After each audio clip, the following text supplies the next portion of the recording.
ভারত তার দিকে তাক করে আছে। ভারত যদি চায়, মানে সরি টু সে, ভারত যদি চায়, মানে বাস্তবতার আগে বোঝেন, আধা ঘন্টা লাগবে না বাংলাদেশ দখল করতে। যে এই বাংলাদেশিরা ইতিহাসকে ডিজার্ভ করে 32 নাম্বারের মতো একটা ঐতিহাসিক বাড়ি। তারা আফসোস করছে যৌথ বাহিনীর দলিল নিয়ে। আমার তো মনে হয় না বাংলাদেশে কোনো ঐতিহাসিক কিছু থাকা উচিত। আজকে মৌলবাদীরা যেভাবে আমি দেখছি, কালকে তো দেখা যাবে যে যত রকমের বিষ্ণু মূর্তিগুলো আছে, ভাস্কর্য আছে, জাদুঘরে গিয়ে সেগুলো ভাঙা হবে এবং বাংলাদেশ এটা হবে, বলবে যে একটা মুসলিম রাষ্ট্রে এগুলো থাকতেই পারে না, ছবি কেন থাকবে? অলরেডি ছবি পুড়িয়ে দেওয়া হয়েছে। বাংলাদেশে বঙ্গবন্ধুর যত ছবি আছে, আমাদের জাতীয় চারণের, আমাদের মুক্তিযুদ্ধের সমস্ত কিছু পুড়িয়ে দেওয়া হয়েছে। এই কথা না বলে আমি ইতিহাস নিয়ে, যৌথ বাহিনীর ওই দলিল নিয়ে নাকি কান্না কাটছি, এটা ইন্ডিয়াতে বরঞ্চ ভালো আছে। ওই ডকুমেন্টস গুলো বাংলাদেশ ছাড়া পৃথিবীর অন্যান্য দেশ ইতিহাসকে মূল্য দিতে পারে, ঐতিহাসিক ব্যক্তিদেরকে সম্মান দিতে পারে। বাংলাদেশের মানুষ প্রথমত কাউকে সম্মান দিতে পারে না, সে সম্মান কিভাবে দিতে হয় তাও জানে না।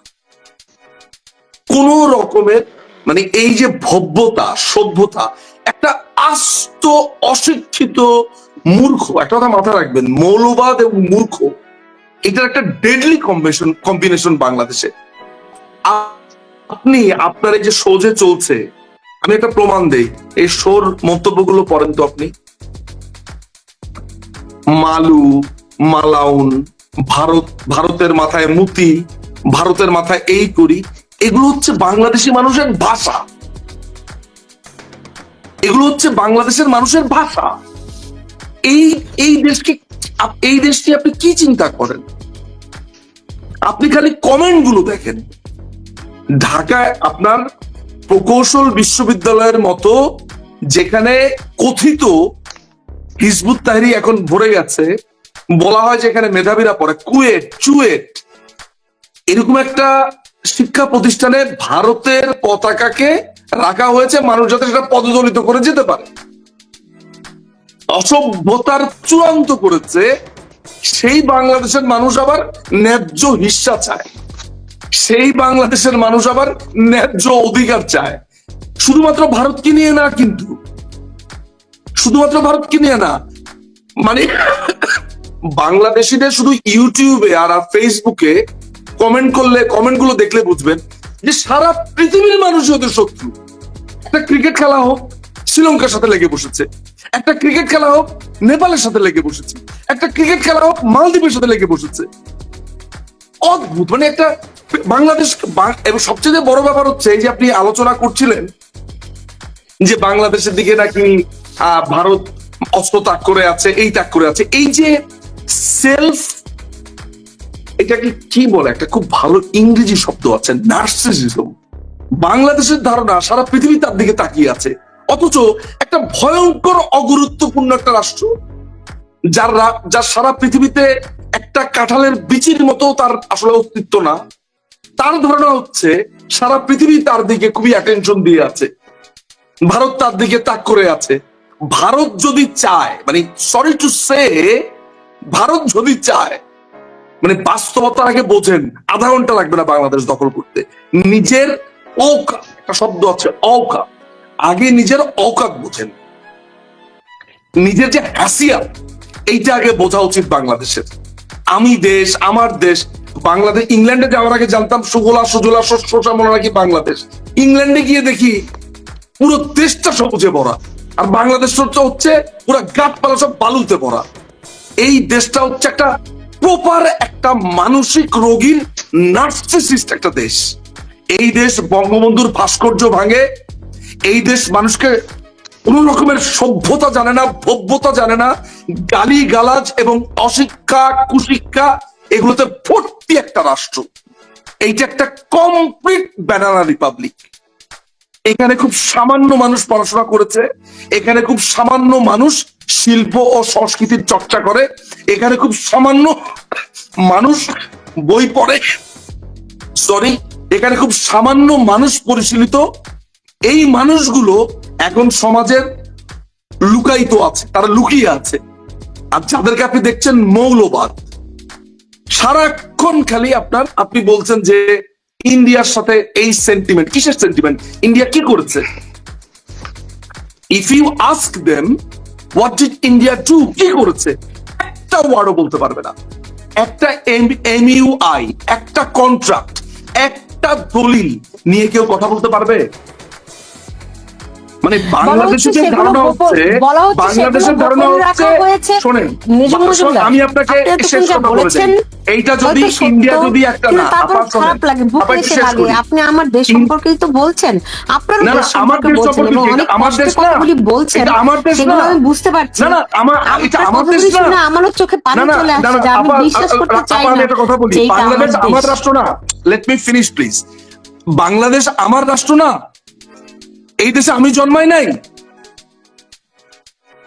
হ্যাঁ, বাংলাদেশ আজকে যদি ইন্ডিয়ার জায়গাতে সৌদি আরব থাকতো, তাহলে সারাদিন লাত্তি উষ্টা দিলেও ওকে পা ধরে রাখতো। একটাই সমস্যা, ইন্ডিয়ার অধিকাংশ মানুষ হিন্দু, এই হচ্ছে মূল সমস্যা।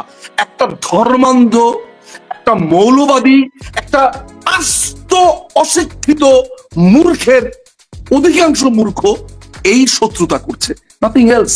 যারা পড়াশোনা জানে, যারা শিক্ষিত, তারা আজ স্তীমিত হয়ে আছে, তাদেরকে আজ দমিয়ে রাখা হয়েছে, কমপ্লিটলি মৌলবাদীরা দখল করে নিয়েছে। আপনি এটা বিশ্বাস করেন আর না করেন, এটাই আমার দেশ, এটাই আমার দেশের অবস্থা।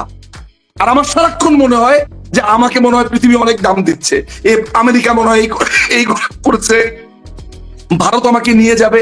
আরে ভারত যদি আপনাকে নিয়ে দিতে চায়, আপনার 10 মিনিট লাগবে, 3টা রাফায়েল পাঠা দিলেই তো হয়ে যাবে।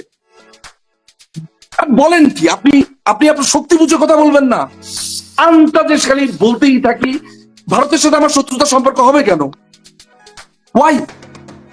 ভারতের সাথে দুটো আলাদা রাষ্ট্র, আমার অধিকার আমি প্রতিষ্ঠা করব সম্মানের সাথে, তাকে আমি সবকিছু দিয়েও দিব না, আমার এই সম্মানটা বজায় রাখি। আপনি ইন্ডিয়াকে, অধিকাংশ বাঙালি ডাকে রেন্ডিয়া। ওয়াই? ওয়াই? আপনি আপনি আপনি আপনি ইউটিউবে দেখেন, ইন্ডিয়ার পতাকাকে আপনার পদদলিত করতে হবে কেন? আপনি একদিকে ইন্ডিয়াকে গালি দিচ্ছেন, আবার আপনি অমিত শাহের সাথে গিয়ে মিটিং করছেন, আবার ইন্ডিয়ার হেল্প আপনার প্রয়োজন। আমরা জানি না যে শফিক সাহেব লন্ডনে কেন গেছেন, কার সাথে দেখা করতে গেছেন। আমরা জানি না দিল্লিতে কে গেছে, আমি তো তখন দিল্লিতে ছিলাম। আপনার ধারণা মানে আমরা এগুলো জানি না? সব খবরই তো আসে আমার কাছে বা আমাদের কাছে, কে কোথায় কার সাথে কথা বলছে। হ্যাঁ, আমির খসরু মাহমুদ অমিত শাহের পা ধরে আসার পরে ইন্ডিয়ার বিরোধী কথা বলছে, আর কে ইন্ডিয়াতে কার সাথে দেখা করতে গেছে, সিঙ্গাপুরে কার সাথে দেখা করতে গেছে, আপনার ধারণা এসব তথ্য আমাদের নেই? আছে, জাস্ট রাজনীতির জন্য। সরি, আমাকে এইভাবে বলতে হলো, কিন্তু বাঙালির প্রয়োজন ঠিক এরকম শব্দ। তার এই নার্সিসিজমে আঘাত করতে হবে। সারাক্ষণ নিজের চেহারা দেখা, সারাক্ষণ নিজের মনে করা যে আমি হচ্ছে একটা গুরুত্বপূর্ণ রাষ্ট্র। No, you are not a গুরুত্বপূর্ণ রাষ্ট্র। আপনি একটা ক্ষুদ্র কাঁঠালের বিচি, যতটুকু আছে ঠিক ততটুকু নিয়ে সুখী থাকেন। অনেক ধন্যবাদ। বিএনপির মহাসচিব মির্জা ফখরুল ইসলাম আলমগীর খুব দ্রুততার সঙ্গে লন্ডনে গিয়েছেন, আরো অনেক রকম হিসাব নিকাশ হচ্ছে, এমনটি আমিও শুনতে পেয়েছি। সত্য মিথ্যা কেউই খোলাসা করেনি। নিজুম মজুমদার, আপনার কাছে কি খবর আছে? আপনি তো লন্ডনেও আছেন। এখানে জানি না কলিমুল্লাহ স্যার সার্কাজম করে বললেন কিনা, যে বা উনার বুদ্ধিমান মানুষ, আমি কিন্তু শুনতে পাচ্ছি না। আমার কথা কি শোনা যাচ্ছে? হ্যাঁ, এবার শুনতে পাচ্ছি, এখন শুনতে পাচ্ছি। ঠিক আছে। হ্যাঁ, আচ্ছা, কলিমুল্লাহ স্যার আসলে সার্কাজম করলেন, কারণ উনি যেহেতু অত্যন্ত ইন্টেলেকচুয়াল একজন মানুষ এবং অসম্ভব বুদ্ধিমান একজন মানুষ, উনার কোনটা যে সার্কাজম এবং কোনটা যে উনি সিরিয়াস বলছেন, এটা ইদানিং বুঝতে পারা আমার জন্য একটু কঠিন। দুটো শব্দ আমি একটু পিক করতে চাই, সেটা হচ্ছে উনি বীরের বেশে ফিরবেন, এবং আরেকটি তিনি বলেছেন যে কোটিখানিক মানুষ তাকে রিসিভ করতে যাবে। আমার কেন জানি মনে হলো দুটোর মধ্যে একটা সূক্ষ্ম সার্কাজম আমি লক্ষ্য করলাম। আমি আগেই বলেছি কলিমুল্লাহ স্যার অত্যন্ত তীক্ষ্ণ বুদ্ধির একজন মানুষ, তো এটা যদি উনি খুব তারেক রহমানের প্রতি বিগলিত হয়ে বলে, তাহলে স্যারকে কিছু বলবার মতো অধ্যত্ব আমার নাই। আমি মিটিমিটি হাসা ছাড়া আমার নিজু কিছুই হবে না।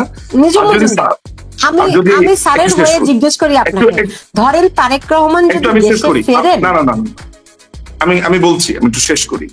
আর যদি এটা সার্কাজম হয়ে থাকে, তাহলে আমি যথারীতি মজা পাবো, তবে এই মজাটা ডিফারেন্ট মজা। এবার আপনার প্রশ্নটা করেন। ও আমি বলছিলাম যে তারেক রহমান যদি দেশে ফেরেন তিনি নিশ্চয়ই ফিরবেন। এখন সেখানে বিএনপি একটা বড় রাজনৈতিক দল, এবং এত বছর পরে তারেক রহমান ফিরবেন, তো তাকে সংবর্ধনা দিতে কোটিখানেক মানুষ তো জড়ো হওয়াটা কি অস্বাভাবিক? ঠিক বলিনি। প্রশ্নটা হয়েছে যে কলিমুল্লাহ স্যার যখন পার্টিকুলারলি বলছেন যে বীরের বেশে ফিরবেন, একটা আপাদমস্তক অপরাধী, একটা মাথা থেকে পায়ের টো পর্যন্ত অপরাধী, তাকে যখন কলিমুল্লাহ স্যারের মতো একজন ব্যক্তি বলছেন তিনি বীরের মতো ফিরবেন, সেখানে একটা সূক্ষ্ম শ্লেষ আছে।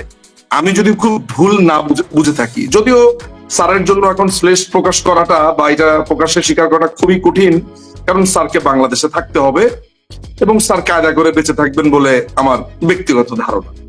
তো কায়দা করে বেঁচে থাকার মধ্যে আমি অসম্ভব রকমের আমার সায় আছে। আমিও বাংলাদেশে থাকলে, আমি বোকা মানুষ, আমি হয়তো বা কায়দা করে বেঁচে থাকার চেষ্টা করতাম না, সেটা আলাদা জিনিস, ম্যান টু ম্যান ভ্যারি করে। কিন্তু স্যারের ব্যাপারটা ভিন্ন। স্যার মিটিমিটি হাসছে, সেখানে হয়তো বা অনেক ধরনের অ্যান্সার পাওয়া যেতে পারে। আমি সেই প্রসঙ্গে যাচ্ছি না। আসলে কলিমুল্লাহ স্যারকে বিশ্লেষণ করতে আসেনি, এসছি মানে ঘটনা বিশ্লেষণ করতে। আপনি আমাকে যখন প্রশ্নটা করলেন, প্রথম প্রশ্নটা আমি উত্তর দিতে পারিনি যে আপনার প্রতিক্রিয়া কি। বাংলাদেশে তো এখন আপনার কোনো আইন কানুন এগুলো নিয়ে প্রতিক্রিয়ার মধ্যে আপনি আছেন, মানে আপনি এখনো প্রতিক্রিয়ার মধ্যে বসবাস করেন, এটা আমার জন্য একটা বিস্ময়কর। তারেক রহমানকে খালাস দিয়েছে, এটা বিস্ময়কর না। অর্থাৎ কেউ যখন আমাকে জিজ্ঞেস করে বাংলাদেশে যা চলছে এটা নিয়ে আপনার ধারণা কি, এটা নিয়ে আপনি কি বলবেন, আমি তো এখন আর মনে করি না যে বাংলাদেশ চলছে। মানে it's just a banana Republic.